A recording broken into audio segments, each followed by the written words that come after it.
अस्सलाम वालेकुम नाज़रीन, हाईटेक न्यूज़ के खबरनामे में आपका खैर मकदम है। मैं हूं नेहा खान। नजर डालते हैं आज की अहम खबरों पर। जहीराबाद वार्ड नंबर 21 मजलिसी कंटेस्ट काउंसलर कैंडिडेट हलीमा बेगम।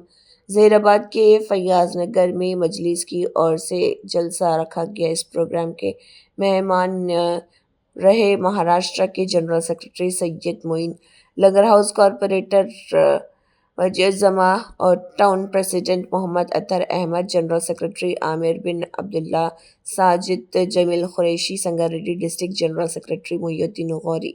महाराष्ट्र जनरल सेक्रेटरी सैयद मोइन ने मजलिस के हक में वोट देने की अपील की है। वार्ड नंबर 21 में जो काम बाकी हैं, चाहे वो रोड का मसला हो या स्ट्रीट हो, पानी ड्रेन का मसला हो, राशन कार्ड पेंशन का मसला हो, वो काम मजलिस ही कर सकती है। मजलिस के एक ऐसी जमात है जो मज़हब के लिए काम करती आ रही है। पार्लियामेंट में अवाम और वहाँ पर मजलिस बैरिस्टर असदुद्दीन ओवैसी हर मुद्दे पर बात करते हैं।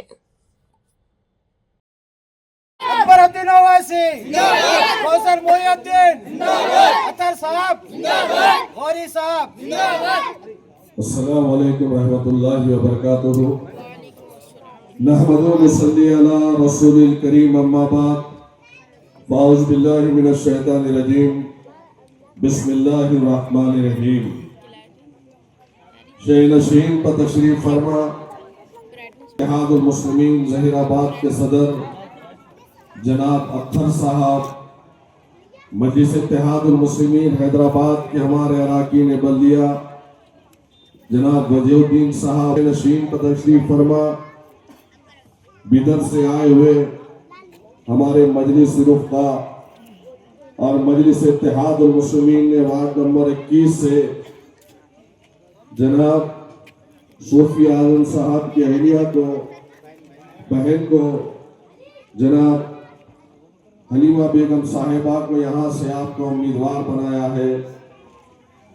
और आज मजलिस इत्तेहादुल मुस्लिमीन आपके दरमियान में यहाँ पर मजलिस का पैगाम और अलहाज बैरिस्टर असदुद्दीन ओवैसी साहब का पैगाम आप तक पहुँचाने के लिए आपके सामने यहाँ पर हम गुफ्तगू करने के लिए आए हैं।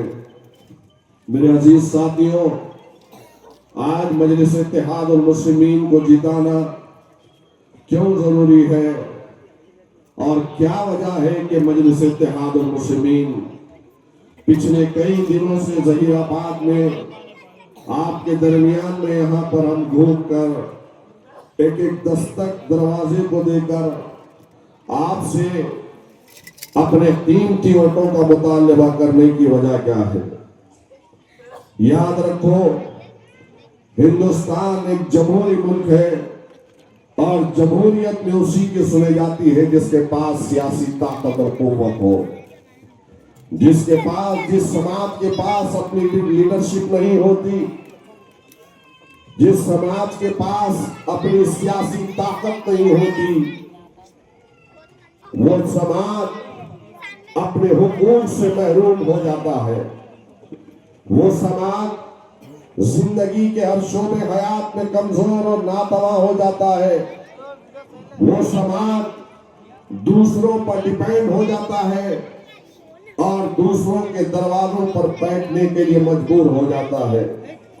हिंदुस्तान की जमहूरियत ने हमको मौका दिया ताकतवर बनने का, और अगर हम अपने आप को ताकतवर नहीं बनाएंगे तो बताओ हमारी आने वाली नस्लों का मुस्तकबिल कौन तय करेगा।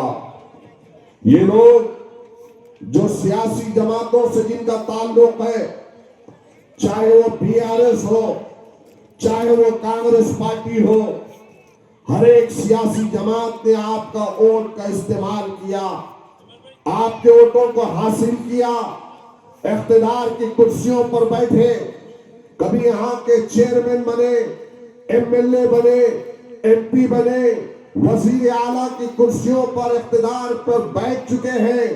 लेकिन बताओ, आज जहीराबाद के मेरे गयूर मुसलमानों, آپ کی زبوحالی پر کسی کو ترس نہیں آیا. کل جہاں پر آپ ٹھہرے ہوئے تھے آج بھی وہیں پر ٹھہرے ہوئے ہیں. آج ظہیر آباد میں جہاں پر مسلمان رہتا ہے, بستا ہے, زندگی گزارتا ہے, سانس لیتا ہے, تعلیمی پسماندگی کا شکار ہے, تعلیم میں ہم سب سے پیچھے ہے, صحت کے میدان میں آج ہمارے اپنے علاقوں کے اندر بستی دواخانہ نہیں ہے. اتنا بڑا علاقہ جہاں سے ہم آ رہے ہیں, کسی زمانے میں انڈسٹریل ایریا تھا, لیکن اس علاقے کے اندر لائٹ نہیں ہے, پانی کی نکاسی نہیں ہے, ڈرینیج کا فضلہ کا انتظام نہیں ہے. یہاں پر آپ کے علاقے کے اندر روشنی نہیں ہے, آپ کے علاقے کے اندر بچوں کی تعلیم کو فروغ دینے کے لیے آنگن واڑی کا انتظام نہیں ہے, کھیل کے میدان نہیں ہے, فنکشن ہال نہیں ہے, شادی خانہ نہیں ہے, کمیونٹی ہال نہیں ہے. یہاں پر بتاؤ یہ جتنی تکالیف آپ کو نظر آ رہی ہے, اگر آپ چاہتے ہیں کہ اس کے اندر تبدیلی آئے, آپ چاہتے ہیں کہ آپ کے بچوں کا مستقبل بنے, آپ چاہتے ہیں کہ آپ کے بچوں کا مستقبل سنورے, آپ چاہتے ہیں کہ آپ کے بچے بھی پڑھ لکھ کر IPS بنے, IAS بنے, اچھے وکیل بنے, اچھے ٹیچر بنے, اچھے خانودہ بنے, ججز کی نوکریاں ان کو ملے, تو یاد رکھو آپ کو سیاسی طور پر طاقت انشاءاللہ تعالی فیاض نگر کالونی, خادر کالونی یا نیتا جی نگر جو آس پاس کے وارڈ کے اندر علاقے ہیں جہاں پر ہماری غریب بچیاں ہیں جو حقیقت میں شادی کے قابل ہو جاتی ہیں لیکن غربت کی وجہ سے والدین کے پاس ان کے اخراجات کے لیے پیسے نہیں ہوتے, تو ابھی فوری طور پر صوفی صاحب نے اور حضرت نے